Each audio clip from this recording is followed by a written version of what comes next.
historical accounts of all the species of o'o that my dad compiled as part of his research back in the day. It includes the Maui detections, oral detections. So your dad, he worked with o'o? He was a U.S. Fish and Wildlife Service biologist. We moved to Hawaii in 1965, and at that time he was 50% of the workforce of Fish and Wildlife Service in the Pacific, and the other 50% had arrived a year before we had, and he was the refuge manager of what is now Papahanau Mokuakea Monument, the northwestern, as they were called then, the Northwestern Island Refuge. So together they were sort of casting about for what to do. My dad's mandate was to discover what it is that all these Hawaiian birds with funny names, why are they going extinct? And it shouldn't take more than a few years. So just, go out there and figure it out. And I mean, I don't think they were that naive, but when he arrived, there were quite literally maybe only 3 or 4 people who could even point out even the most common ones. Most people had no clue because the sort of the golden age, if you will, of Hawaiian ornithology was at that point, over 50 years ago. Most of the exploratory work bird-wise was back in the 1890s and very early 1900s. This was kind of cutting edge science. This was deemed very important science. So there was a real fever pitch of bird collecting that happened in the 1880s to roughly very early 1900s. Then there was just a real quiet period. After that, the only person really from that era that persisted into more modern times was George Monroe. Surveys by Monroe to revisit some of the old collecting spots that he was familiar with. He did that in the 1930s. He would see birds that were still common, but a lot of birds had already dropped out of the scene by then. He said, oh, this one is rare, this one is not even there anymore. Yeah. These were rather informal, but they were important because he did go back to localities where birds were collected, and he personally was there in the 1890s. It kind of categorized extinction in 2 ways. One is functionally extinct, meaning that, well, maybe it's still out there, but it's such low numbers that in terms of their function in the ecosystem, they're gone.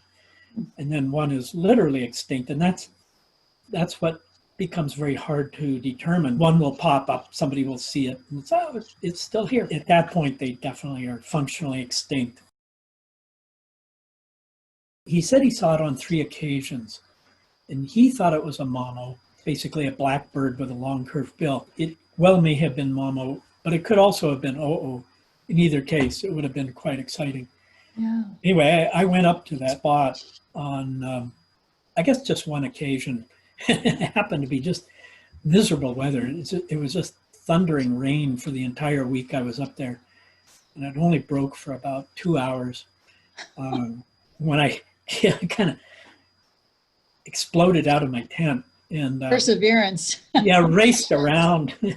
The birds were all going crazy with this little 2-hour break, because everybody was just drenched. The birds were really agitated, excited. I never saw anything I thought was close to it. I just would see birds darting here and there, and nothing fit.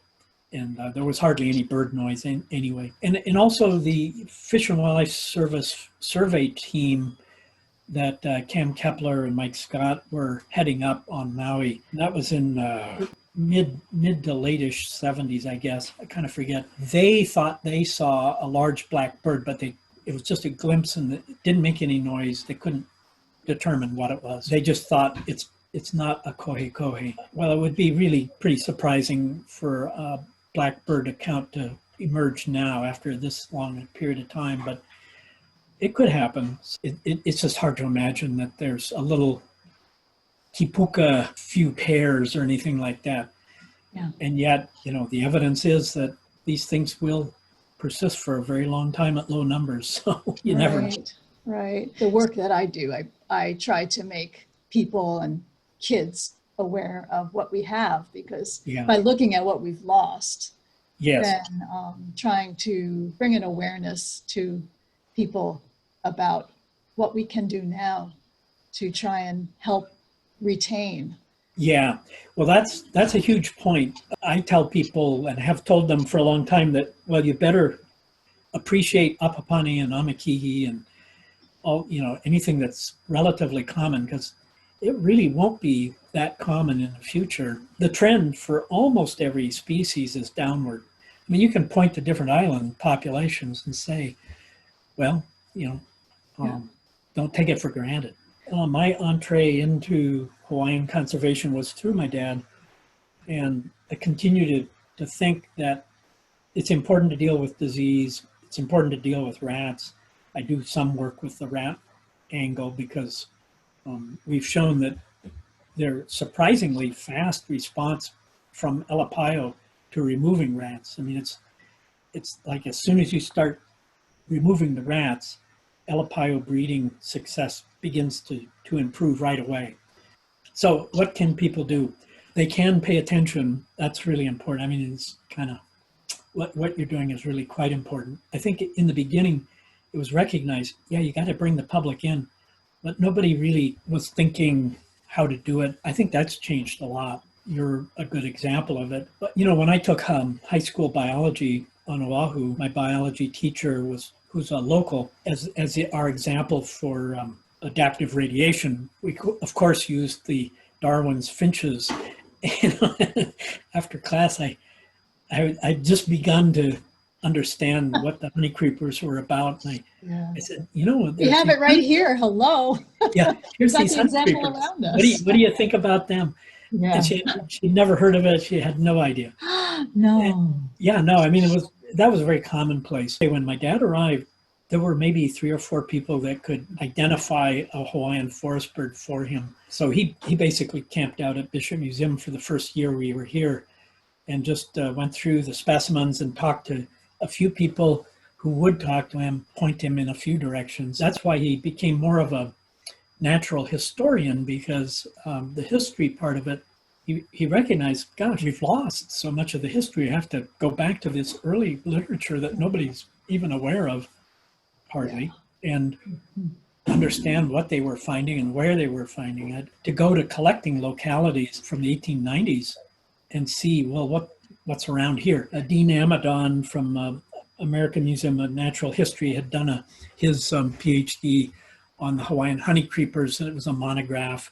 And so my dad would pore through that, and there were illustrations, descriptions of them, and then there were a few books. There were some excellent illustrations, but you could go to a museum and see the specimens. Before we moved to Hawaii, we lived in just outskirts of Washington, D.C., and my dad was working at Smithsonian for a few years. He could just go and look at them. It's sort of not as satisfying because the feathers degrade over time. You don't really get the kind color. of a creepy thing. I mean, it's at once kind of awe-inspiring and also just sort of you just feel like this is just not right. Looking at these dead birds, and imagining what all that was like when they were alive. That's the whole reason that introduced birds were introduced, is that people living here were missing birds. So there was this impetus to bring over, the Buy a Bird campaign. And so people were missing birds. So they were encouraged to bring birds here?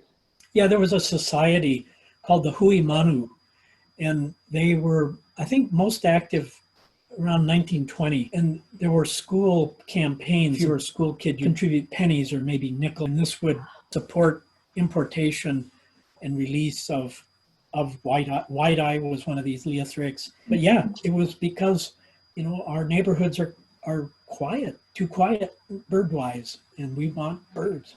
Humans crave birds. They do. Very beginning, you were the first one. Oh, really? that I talked to. And when I was just starting the research on the o'o, because there was so little to really find, like people that had actually heard them or seen them. So it was very cool. You started to bring them to life for me. Well, I'm glad. Appreciate that. Well, I appreciate what you're doing. Oh, thank you. It's having good effect. Hopefully, we'll see. Yeah, We'll no, test some I know it is. cakeys.